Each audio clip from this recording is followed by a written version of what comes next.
पदासाठी, पदासाठी, जहागिरीसाठी, वतनदारीसाठी, निष्ठेवरती आम्ही पाणी फिरत नाही. आम्ही छत्रपतींचे मावळे आहो. मेलो तरी 72, पण आम्ही स्वराज्य विचार कधी सोडणार नाही. आणि म्हणून आज मी इथं भरलेल्या सभेमध्ये आवाहन करण्यासाठी आलोय की बापू, आज देशाचा अर्थसंकल्प जाहीर झाला आणि अर्थसंकल्पामध्ये शेतकऱ्यांना जागा दिली 3%ची. आमच्या इकडे म्हण आहे, अबे तुझी लायकी तर 3%ची ठेवली नाही. अशीच आमच्या शेतकऱ्याची लायकी, कृषी प्रधान देशातल्या शेतकऱ्यांची लायकी 3%वर आणून ठेवणारे मोदी सरकार. सरकारचं नाव पण बदललंय. आतापर्यंत भारत सरकार होतं, आता मोदी सरकार झालेलं आहे. कदाचित मला वाटतं की भारताचे नाव बदलण्याचं षडयंत्र हे सातत्याने करून राहिले.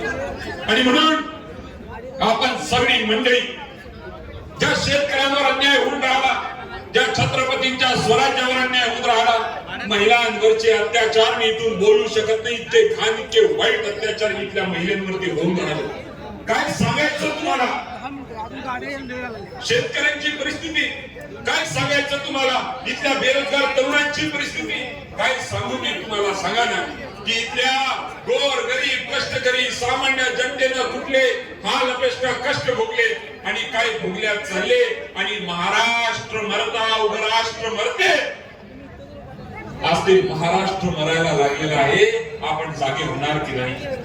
आणि म्हणून मला माहिती आहे की कोल्हापूरची सभा, इथं वरच लिहिलेलं आहे विजयाची निशाणी. काय लिहिलेलं आहे?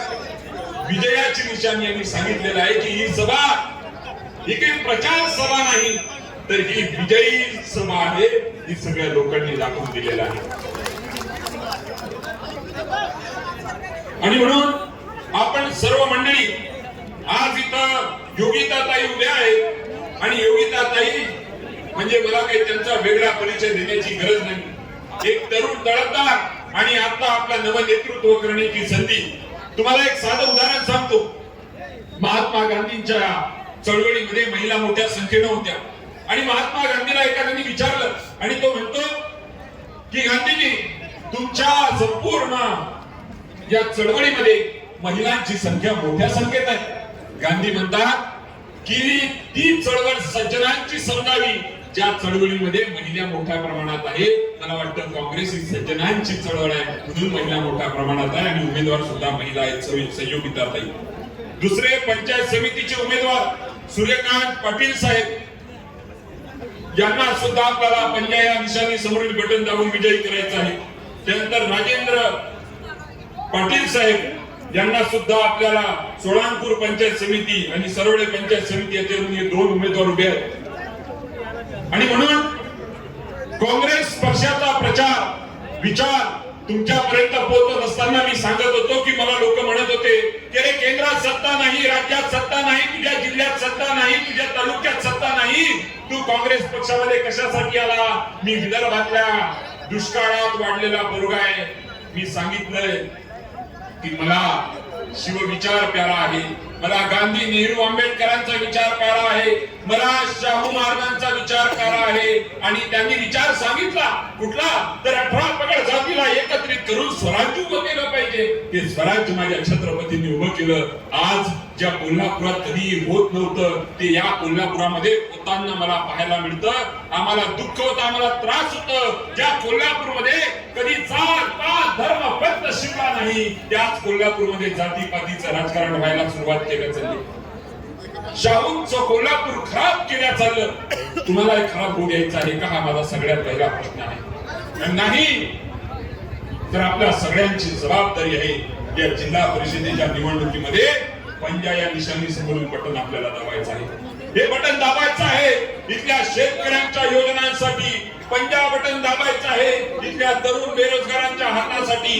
हे पंजा बटन दाबायचं आहे महिलेच्या सुरक्षेसाठी. हे पंजा बटन दाबायचं आहे आपल्या शाहू राजासाठी. हे पंजा बटन दाबायचं आहे मोरे साहेबांसाठी. आणि हे पंजा बटन दाबायचं आहे तुमच्या माझ्या या महाराष्ट्राच्या आणि कोल्हापूरच्या अस्मितेसाठी लढणाऱ्या बंटी पाटील साहेबांसाठी. दाबणार का? पंजा बटन दाबणार का? नक्की आणि हे तुम्हाला दाबावं लागेल, कारण बंटी पाटील साहेब किती ताकदीने आपल्यामध्ये लढतात मला हे वेगळं सांगण्याची गरज नाही. बंटी पाटील साहेबांनी कोल्हापूरच्या साठी काय केलं, कोल्हापूर कसं तुम्ही म्हणशीला तसं असा म्हणणारा माणूस आहे. सगळी मर्दरांगडी माणसं आपल्या या सभेमध्ये येत आहेत आणि म्हणून मी तुम्हाला एवढंच सांगेन की छत्रपतींचा महाराष्ट्र आहे आणि एक कवी म्हणतो की चला ना राजा तुम्हाला तुमचा महाराष्ट्र दाखवतो. राजा चला ना तुम्हाला तुमचा महाराष्ट्र दाखवतो. तिथं शेतकऱ्यांची परिस्थिती अशी जशी वेड्यामध्ये पन्हाळा आहे, 12 महिने 13 त्रिकाळाच्या जीवनामध्ये उन्हाळा आहे. राजे चूक नाही, बघू नका इतकी परिस्थिती कशी आहे. विचारासाठी पैसा नसला तर घरच्या झाडाला पाशी आहे. व्याजाने व्याज वाढत जात तरी विचारतो हप्ते का थकवतो. चला ना राज तुम्हाला तुमचा महाराष्ट्र दाखवतो. चला ना राज तुम्हाला तुमचा महाराष्ट्र दाखवतो. हे महाराष्ट्र दाखवण्याची परिस्थिती आता आपल्या सगळ्यांवरती छत्रपतींचा महाराष्ट्र बाधित ठेवण्याची जबाबदारी आपल्या सगळ्यांवरती आलेली आहे. आणि म्हणून मी आपल्या सगळ्यांना एक विनंती करतो आणि जास्त न बोलता मी आपल्या सगळ्यांना विनंती करेन की पंजा या निशाणी समोरील बटन दाबायचं आहे. कारण की महाराष्ट्रामध्ये कधी जात पात धर्मभेद नव्हता. काही लोक येतात आणि म्हणतात की हमें हरा लहराना नहीं. काही लोक येतात आणि म्हणतात हमें तो भगवा लहराना